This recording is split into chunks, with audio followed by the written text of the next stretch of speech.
Hit TV అభిమాన ప్రేక్షకులకు స్వాగతం. నేను మీ నాగేంద్ర కుమార్.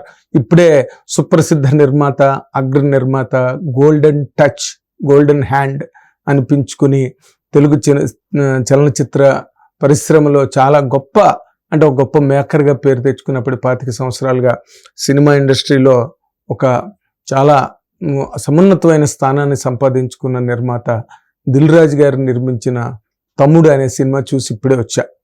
అయితే సాధారణంగా నాకు ఏ సినిమా గురించి నెగిటివ్గా చెప్పడం ఇష్టం ఉండదు. ఎందుకంటే నెగిటివ్గా చెప్పి అదొక స్కూలు. అంటే నెగిటివ్గా మాట్లాడడం, నెగిటివ్గా రాయడం, దాని ద్వారా అందరినీ లొంగ తీసుకోవడం, భయపెట్టడం, వాళ్ళ ప్రయోజనాలు, వాళ్ళు ఆశించే ప్రయోజనాలు అవన్నీ వేరు. నేను ఆ బ్యాచ్కి సంబంధించిన మనిషిని కాను.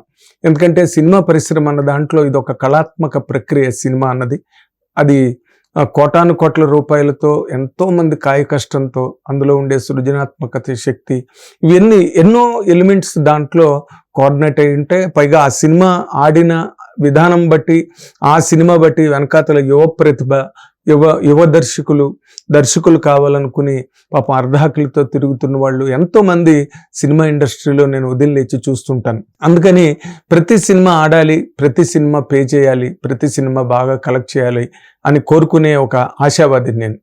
అలాంటి ఒక అలవాటు అనండి, అనుభవం అనండి ఉన్న నా బోటి జర్నలిస్టు తమ్ముడు చూసినప్పుడు కలిగిన ఒక భావావేశాన్ని మీ ముందు ఉంచడానికి, ఇది నెగిటివ్గా చెప్పడం కాదు. ఎందుకంటే తెలుగులో ఒక సామెత ఉన్నది ఏంటంటే, ఎప్పుడూ పెట్టని మహాతల్లి ఎప్పుడూ పెట్టలేదు నాకు, కానీ రోజు పెట్టే అని ఒక తిట్టి ఆ ఇల్లాలని ఒక యాచకుడు మాట్లాడేటంట. ఎప్పుడూ పెట్టని మహాతల్లి ఎప్పుడూ పెట్టలేదు, ఎప్పుడూ పెట్టేది కూడా ఇవాళేమో నాకు మొండి చేయి చూపించిందని బయటకు వచ్చి తిట్టుకున్నాడంట. అలాంటి ఒక సందర్భం ఈ తమ్ముడు అనే సినిమా. ఎందుకంటే దిల్ రాజు గారు అంటే మంచి ఫ్యామిలీ డ్రామా, మంచి ఓరియంటేషను, మంచి పాటలు, ఒక మంచి హృదయానికి హత్తుకునే అద్భుతమైన సెంటిమెంట్ సన్నివేశాలు, బ్రహ్మాండమైన యాక్టర్లు, ఇవన్నీ కూడా ఆయన తాలూకా లెగసీ.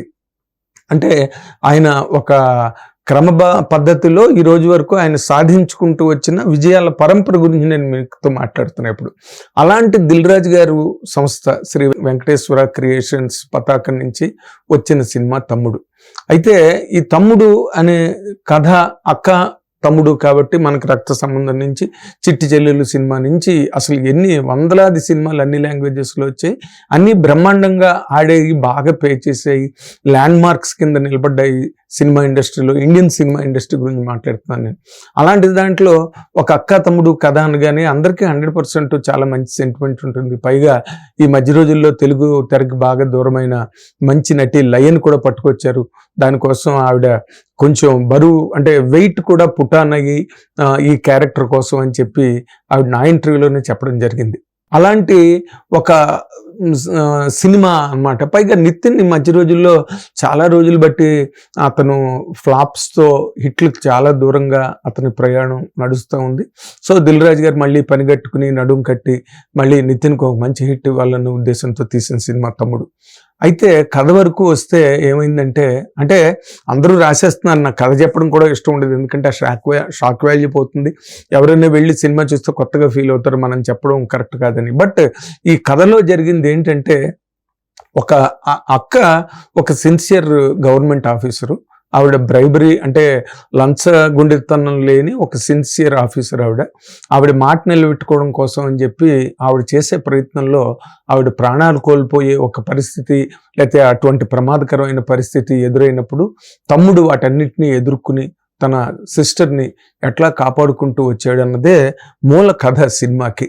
కాకపోతే ఏమైందంటే, ఇందులో కథ ప్రారంభమైన తర్వాత అసలు ఆ ఎపిసోడ్స్ అన్నీ ఎక్కడికి వెళ్తున్నాయి, అడవిలోకి వెళ్ళాయి, అడవిలో నుంచి ఇంకెక్కడికో వెళ్ళాయి, ఇంకెక్కడి నుంచో ఇంకెక్కడికో వెళ్ళాయి.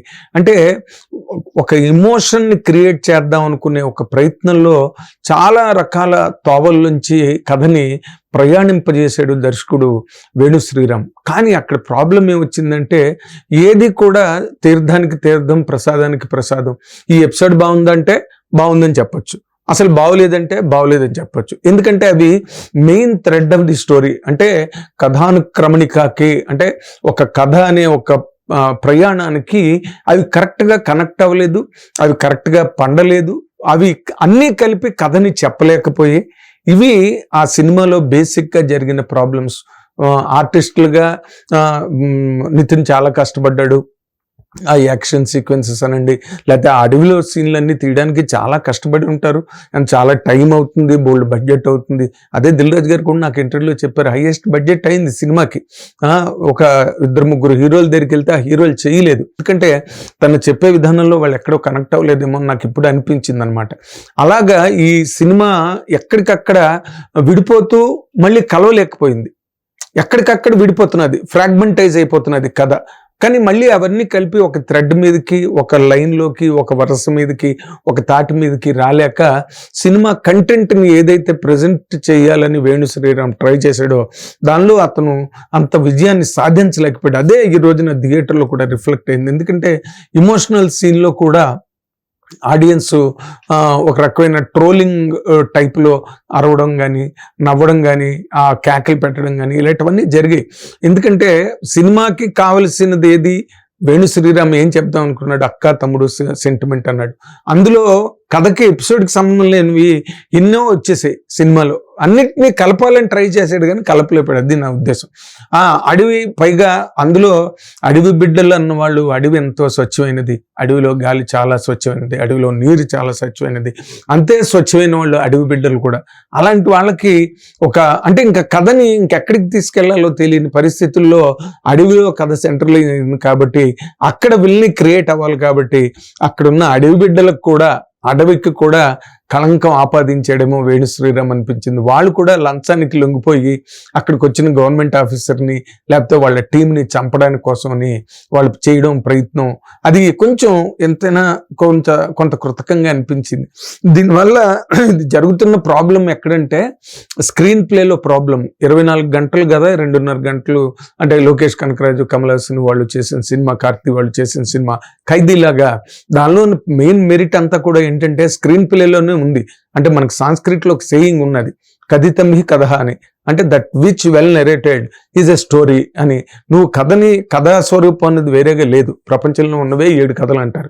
అలాంటి ఏ కథను చెప్పినా కూడా దాన్ని నువ్వు చెప్పే కథనం అంటామే మనం, అదే స్క్రీన్ ప్లే. అంటే ఆఫీస్కి చెప్పకుండా ఎగ్గొట్టేస్తున్నాడు కూడా మన్నాడు వచ్చి ఒక మంచి ఎపిసోడ్ చెప్పి రంజింపు చేసి ఆఫీస్లో మేనేజర్ని రక్తి కట్టించి తన సన్నివేశాన్ని ఇంక్రిమెంట్ కొట్టేయగలంత ఇంపాక్ట్ నువ్వు చెప్పే నెరేషన్కి ఉంటుందని ఎప్పుడు మీరు చదవాలి. వేణు శ్రీరామ్ పుస్తకాలు బాగా, లిటరేచర్ చదవాలి, జేమ్స్ హార్డ్లీ చేసిన నవల్స్ చదవాలి, అండ్ ఆస్కర్ వైల్డ్ కథలు చదవాలి, అండ్ ఎంతమందో మహారచయితలు, కొవ్వలి గారు రాసిన జగజ్జాన, కొవ్వలి లక్ష్మీనరసింహారావు రాసిన జగజ్జాన, ఇలాంటి పుస్తకాలు, విశ్వనాథ సత్యనారాయణ గారు రాసిన పురాణ వైర గ్రంథమాల 12 పుస్తకాలు రాశాడు ఆయన. అలాంటి పుస్తకాలు చదవాలి. చదవకుండా సినిమాలు ఎంతసేపు మనకు వచ్చిన చదవడం వల్ల ఒక జగదేకుడు అతిలోక సుందరి స్క్రీన్ ప్లే ఎంత బాగుంటుంది, అండ్ ఒక ప్రేమాభిషేకం స్క్రీన్ ప్లే ఎంత బాగుంటుంది. ప్రేమాభిషేకం సినిమా ఏదైనా కొత్త కదా కాదు కదా, కానీ ఆ స్క్రీన్ ప్లే లాస్ట్ 30 మినిట్స్ అప్పటి వరకు మౌంట్ చేసిన సీన్స్ అవన్నీ కూడా ఊరికే దాసనారాయణ గారికి అంత గొప్ప దర్శకుడిగా, రాఘవేంద్ర గారికి అంత గొప్ప దర్శకుడిగా వాళ్ళకి పేరు రాలా. జగదేకుడు అతిలోక సుందరి కథ చెప్పడం ఎంత కష్టమో, ఆ కథ చెప్పిన విధానం బట్టి ఒక క్రిటిక్ని కానీ లేకపోతే ఒక రచయితని కానీ అడిగితే దానికి 12 మంది రచయితలు పనిచేశారు ఆ కథకి. ఆ ఫైనల్ షేప్ రావడానికి దాన్ని అంతే గొప్పగా రాఘవేంద్ర గారు స్క్రీన్కి ఎక్కించారు. ఇవన్నీ ఎందుకు నేను చెప్తున్నానంటే, మీరు డైరెక్టర్లుగా తీసే సినిమాలు అవి ఆడి పండి నిర్మాతకి జేబులు నిండితే తర్వాత వచ్చే యువదర్శకులు ఎవరైనా ఆఫీస్కి వచ్చి కథ చెప్తే ఒక ఇంట్రెస్ట్గా ఫీల్ అవుతారు. లేకపోతే ఇప్పుడు ఏమవుతుందంటే అక్క తమ్ముడు కథ ఎవరైనా చెప్పడానికి ముందు రాగానే తమ్ముడు సినిమా చూసి భయపడతారు. పైగా దీనికి వచ్చిన ప్రాబ్లం ఏంటంటే, సినిమా రిలీజ్ ముందు దిల్ రాజు గారు చాలా, అంటే ఎప్పుడు ఇవన్నీ విరివిగా అన్ని ఇంటర్వ్యూలు ఇచ్చారు ఆయన. ప్రతి ఛానల్కి అడిగిన వాళ్ళకి, అడగనోడితే పాపం అందరికీ ఇచ్చారు ఇంటర్వ్యూలు అయినా సరే, టైము పెట్టుకుని స్పేర్ చేసుకుని. అందులో ఆయన చెప్పుకుంటూ వచ్చారు, నా గేమ్ చేంజర్ పోవడానికి కారణం ప్రధానంగా నాకు డైరెక్టర్కి సింక్ లేదు, డైరెక్టర్కి నాకు సింక్ ఉన్న సినిమాలు అన్నీ బాగా ఆడాయి. సో నా సొంత డైరెక్టర్ నా దగ్గరే అసిస్టెంట్ డైరెక్టర్గా పనిచేసాడు, నా దగ్గరే కెరీర్ ప్రారంభమైంది, వేణు శ్రీరామ్కి నాకు సింక్ ఉన్నది. అంచేత ఈ సినిమా 100% హిట్. నేను చూశాను, పైగా చిన్న చిన్న కరెక్షన్స్ చెప్పాను కానీ పెద్ద కరెక్షన్స్ చెప్పలేదని చెప్పి దిల్ రాజు గారు మీ ఏమైంది మరి ఈ సినిమాలో అని నాకు ఫీలింగ్ ఒకటి వచ్చింది. తర్వాత బయటకు వచ్చిన వాళ్ళు కూడా అదే విధంగా ఫీల్ అవ్వడం జరిగిందనమాట. దీనికి ప్రధానంగా గేమ్ చేంజర్ గురించి ఆయన నోరు జారి మాట్లాడడం, జారిపోయారు, మాట జారారు. ఎవరు, మన శిరీష్ గారు వాళ్ళ బ్రదరు. అప్పుడు అన్నయ్యతో రిలీజ్ ముందుకు అన్నయ్య మాటల వల్ల కొన్ని ఇబ్బందులు, ఇరకాటంలో పడ్డారు దిల్ రాజు గారు. ఇప్పుడేమో తమ్ముడితో ఇంకో రకమైన ఇరకాటం ప్రారంభమైంది దిల్ రాజు గారికి. అంటే దిల్ రాజు గారి సంస్థ లాంటి ఒక సంస్థకి ఇలాంటి సినిమాలు అవాంఛనీయం. ఎందుకంటే ఆయన కార్యాలయాన్ని, ఆయన ఆఫీస్ని చాలా మంది యువ దర్శకులు, నాకు తెలుసు ఎంతమంది నాతో ఏం మాట్లాడతారో, ఆ యువ దర్శకులందరూ కూడా అది ఒక దేవాలయంగా భావిస్తారు. ఎందుకంటే అక్కడికి దిల్ రాజు గారు, నాకు తెలిసి మాట్లాడుతున్నాను ఇవన్నీ, దిల్ రాజు గారి తాలూకా కృపా కటాక్ష వీక్షణల కోసం, ఆ దయామృత రస దృష్టి కోసం ఎంతమంది యువ దర్శకులు అలా పడిగాపులు పడుతుంటారో నాకు తెలుసు. నాకు కూడా చెప్తుంటారు, సార్ మీరు ఒకసారి చెప్పండి సార్ దిల్ రాజు గారికి అని. అంత ఇమేజ్ ఉన్న నిర్మాత దిల్ రాజు గారు. ఆయన మరి ఈ కథని ఆయన ఎలా ఎంపిక చేశారో, ఏం నమ్మారో, ఆయన మళ్ళీ మార్కో అవన్నీ ఆ సినిమాల్లో ఉంటుందండి. ఫుల్ యాక్షన్, వైలెన్స్ ఉంటుంది ఫిల్మ్. నాకు అది కూడా ఎక్కడ కనిపించలేదు. ఏదో అడవి సీన్లో ఉన్నది, అవి ఆ మామూలు రెగ్యులర్గా ప్రతి సినిమాలో ఉన్న మోతాదే ఈ సినిమాలో కూడా ఉన్నదన్నమాట. కానీ అది మళ్ళీ ఆ అడవిలోనేమో ఆ ఒక మహిళ పురిటి నొప్పులు పడ్డం, అవన్నీ ఏజ్ ఓల్డ్ రాటన్ ఫ్యూజన్స్ అవన్నీ కూడా. ఇప్పుడు కొత్తగా సినిమా మారిపోయింది. ఇప్పుడు కొత్త కథలా విని అర్థం కాక ఇలాంటి కథలు చాలా సులభంగా అర్థం అవుతాయి. ఎందుకంటే ప్రేమించిన కథలు, లేకపోతే అక్క తమ్ముడు కథలు, అన్న తమ్ముడు కథలు, ఫ్యామిలీ బాండ్ ఉన్న కథలు. ఇప్పుడు బొమ్మరిల్లు లాంటి కథ చెప్పి ఒప్పించడం చాలా ఈజీ, ఎందుకంటే దానిలో క్యారెక్టర్లు అవన్నీ కనిపిస్తుంటాయి. కానీ ఇప్పుడు ఇవాళ రేపు కొత్త కుర్రాళ్ళు అన్ని కొత్త కథలు, కొత్త వ్యాపారం అంతా స్టార్ట్ చేశారు. వాళ్ళు చెప్పిన కథలు ఇప్పుడు కనెక్ట్ అవ్వట్లే సినిమా ఇండస్ట్రీకి. నేను అబ్జర్వ్ చేస్తున్నాను ఆన్ మోర్ అకేషన్స్. అర్థం కాక బాగోలేదు అనడమో, లేకపోతే దూరం పెట్టడమో, ఫోన్లు ఎత్తకపోవడం, ఇలాంటివి చేస్తున్నారు సినిమా ఇండస్ట్రీలో. కానీ దిల్ రాజు గారు ఇప్పుడు మళ్ళీ దిల్ రాజు డ్రీమ్స్ అని పెట్టారు. డ్రీమ్స్ త్రూ దిల్ రాజు అని కూడా దాని మీద ఆయన వేరే వెరిఫికేషన్ ఇవ్వడం జరిగింది, క్లారిఫికేషన్. ఇలాంటి ఒక దిల్ రాజు గారి సంస్థ నుంచి, ఆ వ్యవస్థ నుంచి ఇలాంటి బలహీనమైన సినిమా అంటే ఆయన సినిమా పోవడం అన్నది పెద్ద ఆయనకి ఇబ్బంది ఏం కాదు. ఎందుకంటే ఆయన మేనేజ్ చేసుకోగలరు, మంచి బలమైన వ్యాపారి.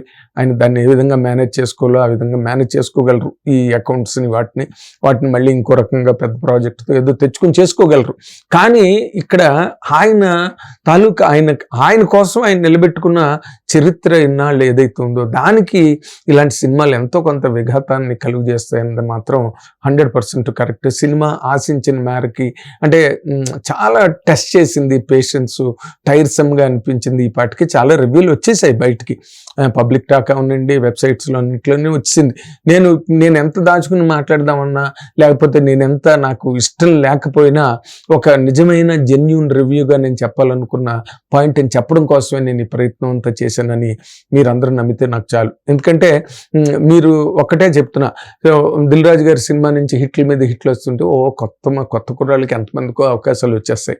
ఒక సినిమా హిట్ అయితే అన్ని ఆఫీసులు కలకల్లాడుతుంటాయి, ఉత్సాహంగా ఉంటారు. ఎవరు వచ్చి చెప్పడానికైనా కూడా వినడానికి చాలా. ఇప్పుడు కుబేర్ వచ్చింది, దాని రేంజ్లో అది ఆడింది. అది ఆడితే వాళ్ళు కొత్త వాతావరణం ఏర్పడింది అక్కడ. అలాగే ఒక సినిమా హిట్ అయితే, కొత్త కథలు హిట్ అయితే వాటికి ఉండే మైలేజ్ సినిమా ఇండస్ట్రీ పరంగా చాలా ఎక్కువ. అలాంటి మైలేజ్ని తమ్ముడు క్రియేట్ చేయలేకపోయింది. And you have to really feel sad about Nitin. ఈ పాపం దిల్ రాజు గారు సినిమా, వేణు శ్రీరాము ఇవన్నీ ఆలోచించుకుని చేశాడు నితిన్. వద్దన్నా తక్కువలు వద్దన్నా తను మాత్రం సెలెక్ట్ చేసుకుని ఏదో ఒకటి వీళ్ళు చేయకపోతారా, ఏదో ఒకటి వీళ్ళ వల్ల నాకు జరగకపోతుందని ఒక నమ్మకంతో, ఒక ఆశతో ఈ సినిమాని చేశాడు. కానీ ఆయనకు కూడా ఈ సినిమా నిరాశ కలిగించింది, నితిన్కి కూడా. And Nitin, next time better luck. అంతకన్నా నువ్వు ఎంత కష్టపడతావో హీరోగా నాకు బాగా తెలుసు ప్రతి సినిమాకి. And okay, will hope for the best in the next time. Thank you very much. Hit TV app, ఇందులో short news, live news, entertainment shows, movies, digital magazines తో పాటు మీ జిల్లా వార్తలను కూడా ఫ్రీగా చూడొచ్చు. ఇంకెందుకు ఆలస్యం, వెంటనే హిట్ టీవీ యాప్ ని డౌన్లోడ్ చేసుకుని ఫ్రీగా ఎంటర్టైన్మెంట్ పొందండి. Hit TV app. Hit TV app. Please download hit TV app. Hit TV app ని ఫ్రీగా డౌన్లోడ్ చేసుకొని ఎంజాయ్ చేయండి. మీకు నచ్చిన ఎంటర్టైన్మెంట్ కోసం హిట్ టీవీ యాప్ ని ఫ్రీగా డౌన్లోడ్ చేసుకుని ఎంజాయ్ చేయండి. హిట్ టీవీ యాప్ని డౌన్లోడ్ చేసుకుని ఆస్వాదించండి, ఆశీర్వదించండి. ఇంతమంది సెలబ్రిటీలు హిట్ టీవీ యాప్ ని డౌన్లోడ్ చేసుకోండి అని చెప్తున్నారంటే ఎంత మంచి యాప్ ఆలోచించండి.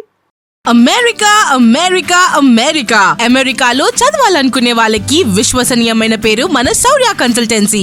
UK లో 1 year masters. UK లో 1 year masters. 2 years work permit up to 5 years visa. Contact Saurya Consultancy. Contact 89851 89851.